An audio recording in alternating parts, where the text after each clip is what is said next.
Eating without thinking. When we eat, we usually think. We can enjoy our eating a lot more if we practice not thinking when we eat.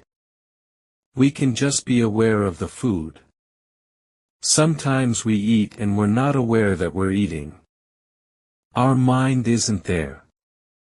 When our mind isn't present, we look but we don't see, we listen but we don't hear, we eat but we don't know the flavor of the food. This is a state of forgetfulness, the lack of mindfulness. To be truly present, we have to stop our thinking. This is the secret of success.